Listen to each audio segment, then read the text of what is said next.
So my motto when it comes to film is, if there's a dog in the movie, it automatically makes it better. And that still stands. So let's talk about Think Like a Dog.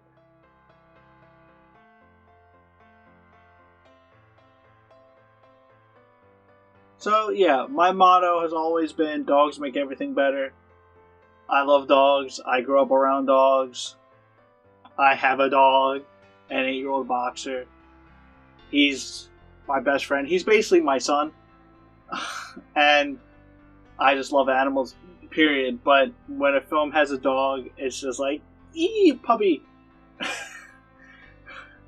So Think Like a Dog stars Megan Fox, which I solely watched it for her, because Hollywood kind of treated her very poorly, especially in recent years, which sucks, because I always thought she had talent, but the movies that she's been in hasn't really been able to like show it outside of, like Jennifer's Body and like the Ninja Turtle films. It's an unpopular opinion, but I think she's pretty good in the Ninja Turtle movies. Blasphemy, I know, but it also stars Josh Duhamel, also from the Transformers films, and Gabriel Bateman, who was in Lights Out, which I'm a fan of, and the Child's Play remake, which I'm not a fan of, but he's good in both. So he's a good actor for his age. So thumbs up. Think Like a Dog is a rom-com dramedy. Basically, it's about a young, basically prodigy who basically creates an invention that allows him to hear the thoughts of other people. Well, the experiment goes wrong, per se, and he hears the thoughts of his dogs. He hears the thought of his dog, not dogs, he has one dog. And he can openly, freely speak to his dog, and it's kind of cool, because my dog does some pretty weird things, and I would love to know what's going through his head. And his parents are in a rough spot. They're thinking about splitting. So, that sounds so goofy, but it kind of works in the film. He teams up with his dog to try to get his parents back together again and realize why they fell in love in the first place. Ta-da! So, Think Like a Dog. I'm not its audience. Straight up. This is a movie aimed at kids, for kids, with nice grown-up themes in the film to help the kids. That's straight up the bat. And this is clearly it's on a costly budget of like almost made for TV, but a little bit higher than made for TV. And is this a bad movie? Honestly, no. Megan Fox is good in this. I'll get that right off the bat. She shows more range in this as a side character than she has in a lot of her previous movies, because it's almost as if like she has a chance to shine in this, unlike a lot of her previous movies.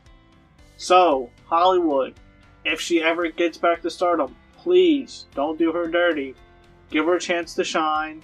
Give her some talented, hard-hitting roles with a true talent behind the camera, and see what she got. Josh Duhamel, I always liked him.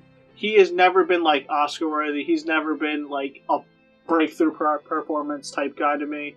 But I never found him boring to watch. I never disliked him in anything. He's always decent to pretty good. And he's pretty good in this, so like, yay. Gabriel Bateman, again, I like him. He's good. Especially in Lights Out. He's good at that. He's good in this. He's fine. The star of the show, the Puppers. This has multiple dogs in it. They're all adorable. They're dogs. What can you say, dude? Dogs are dogs. All dogs are great. Dogs are just like little angels put on earth to just make you happy. Dogs are amazing. God bless them. But yeah, I know it seems like I'm praising this, but it's just like a made-for-TV-esque movie that kind of works. Is it boring? It can be to a lot of people.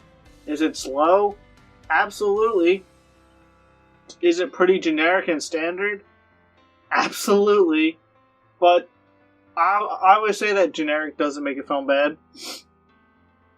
But just go in knowing what you're watching. Basically a made-for-TV family dramedy with adult themes and a sweet message in the end. And it's about a kid talking to his dog.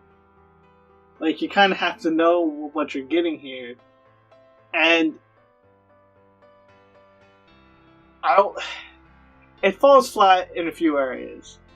Because I don't want you to go in thinking, oh, it's a great movie, because it's really not. But it's not bad. It's like a perfectly like serviceable like 5.5, 5. Somewhere in that ballpark. Because to me, a 5 is not bad. I know a lot of people like, ew, it has a 5, ew, it's so bad. To me, a 5.5 is like average. That it's not good, but it's not bad. It's somewhere in that in between area. Now, 4 and lower to me is a train, or not train wreck, but a 4 and lower to me is bad. 6 and higher means good to fantastic. That's just how I number my movies.